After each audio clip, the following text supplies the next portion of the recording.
Everybody needs to forgive somebody. That's the title of the book that I've been reading. Everyone needs to forgive somebody. And it's really good. It tells about 11 stories of grace and how forgiveness can be so very important to each one of us. So it's also kind of the topic of my presentation today. Forgiveness can be the easiest or maybe also the most difficult thing a person can ask for. Every day, perhaps we have moments where there are small transgressions committed by us or by others. Usually they're taken care of with an easy statement like, "Don't worry about it, no problem," and we brush off these minor transgressions. But that's not the case all the time. Some moments are not easily forgotten. What I would like to do now is to share one of the stories from this book. It's a story about Corrie ten Boom, and it relates to one of those up-close and personal situations where forgiveness is not so easy, one of those moments that's not so easily forgotten. And I'm sure you'll understand as I go through this how the circumstances that Corrie ten Boom found herself in would be challenging to the most merciful among us. Corrie ten Boom, for a little bit of background, and her family lived in Holland, and they lived under Nazi rule after Germany invaded Holland in 1940. She and her family became members of the Dutch underground, and they often helped Jewish people who were trying to escape Nazi concentration camps, or actually trying to make sure that they didn't get pulled into a Nazi concentration camp. Well, eventually the Germans caught on to this, and Corrie, her father Casper, and her sister Betsy were all arrested and placed in camps. Her father died after just a very short period of time, and then eventually she was placed in Ravensbrück, which is a camp in Germany, along with her sister. Her sister eventually passed away too in that camp. Lucky for Corrie, she was released because of a clerical error sometime just before the women of her age in that particular camp had been killed, were about to be executed. In a reflection that Corrie did later on in her life, she said, "God does not have problems, he has plans." After the war, Corrie was invited to speak to many Christian groups about her inspiring experiences of rescue, courage, and survival in the camps. When she was completing one of her talks, she noticed that one of the guards that she had remembered from Ravensbrück was there in the audience. He was not only just a guard, but she remembered him as one of the most cruel guards of the whole group. Following the presentation, this man approached Corrie and threw out his hand to greet her. "A fine message, Fräulein," he said. "How good it is to know that, as you say, our sins are at the bottom of the sea. You mentioned Ravensbrück in your talk. I was a guard there." Corrie now was trying to reflect on her own talk, which she had just given to the people. And in her speech, she thought she had spoken so easily about forgiveness. Forgiveness seemed so easy to describe, but now it presented itself in a very difficult circumstance right before her eyes. While Corrie recognized the guard, it was apparent that he did not recognize her or her name. He continued, "Since that time at the concentration camp, I have become a Christian. I know that God has forgiven me for all the cruel things I did at Ravensbrück. But I would like to hear it from your lips as well. Fräulein, will you forgive me?" Corrie was suddenly caught up in her emotions and memories of her times at Ravensbrück. She stood there in silence, mulling over things in her head. "I, whose sins have been forgiven over and over again, can I now forgive?" Betsy, her sister, had died in the camp.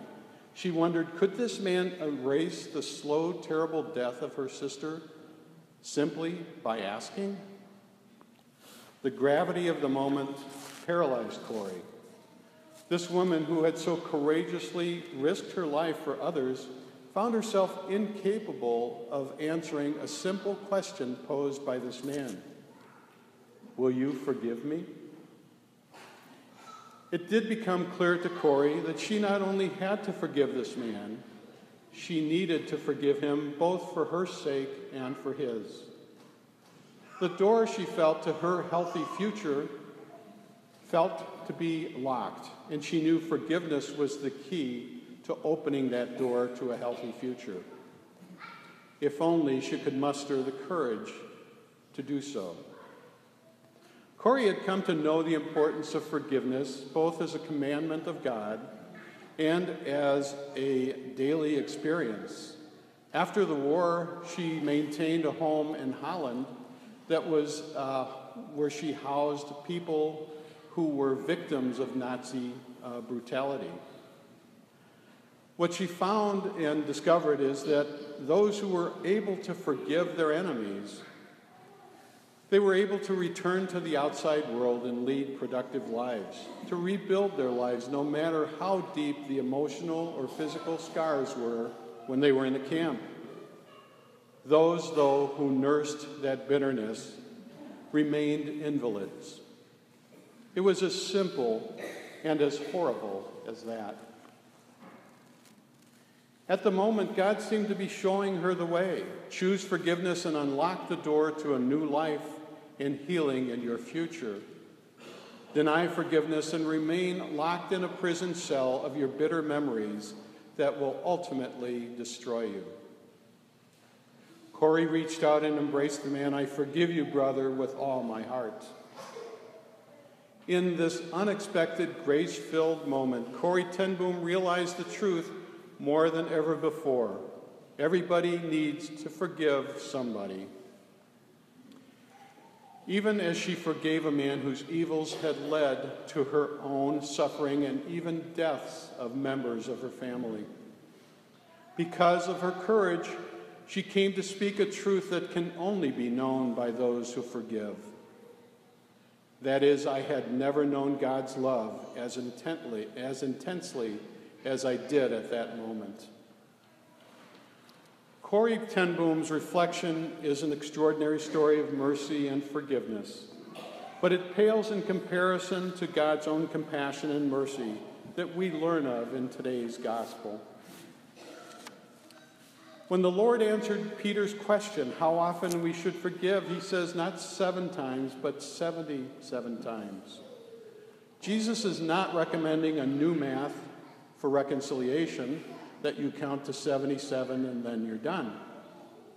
Instead, he's using these extreme numbers to point out to us and to stress that we need to forgive, and that forgiveness is without limit, just as God has forgiven us. In the parable of the unforgiving servant, Jesus uses some of the same hyperbola to further make this point. In our reading today, it was said that the servant owed the king a huge amount. Well, that is even quite an understatement. Other Bible translations say that the amount that he owed the king was 10,000 talents. Now, 10,000 talents would be what it would take one man to earn in 200,000 years. So it was quite an amount, and something that obviously this servant could never, ever repay. That's a lot of money. My financial calculator, I tried to figure out how much that would be, and in current day terms, and my financial calculator, limited to 12 digits, really couldn't tell me. So I consulted Google, and Google helped me to try to figure out that actually would be the equivalent of about $12 billion today. That's billion with a B. So again, hardly something that this man could repay. The man came to the king asking for some time to be able to repay this debt, and the king, in his graciousness and forgiving, actually forgave the debt rather than the simple request that he had to extend the time. As the parable continues, of course, this unforgiving servant approached and shook down another servant who owed him a much smaller amount. And that smaller amount was calculated, or in different translations, comes out to be about 4 months' wages for a man. So if you look at that, the comparison to what the king forgave versus what he was being asked to forgive, it was 1/600,000th of the amount that the king had forgiven him. Yet as the parable goes on, this man would not forgive that debt and had the man placed in prison until it was paid in full. Because of this bad faith, the king now had this servant placed in jail, given to the torturers until he paid the debt in full as well. This parable touches on us followers of Jesus Christ in several levels. First, it teaches us that forgiveness is expected of followers and disciples of Jesus, and it is, again, limitless. Surely it doesn't teach that forgiveness of others is a means or a prerequisite to God's divine forgiveness. And thank goodness for that. If human forgiveness were a precondition, it would be hard to imagine that God would ever forgive us. Instead, the parable and the application leads us down a path and suggests that the disciples, you and I, want to be forgiving of others. It's most clearly stated this way: you have been forgiven so much, how can you not forgive the other person? Everybody needs to forgive somebody. If Corrie ten Boom could forgive the guard, we can do the same in our own lives. It may not be easy, but like Corrie, we can and will participate in God's love and mercy through the power of forgiveness. And by doing so, we can open the doors to our own healthy futures. I'd just like to conclude with the following short prayer. Jesus, please break the bonds that hold our refusal to forgive. Give us your strength to take off the shackles. Teach us to forgive in a way that you have forgiven us. Take our sins and consequences, forgive, and then forget, with no strings attached.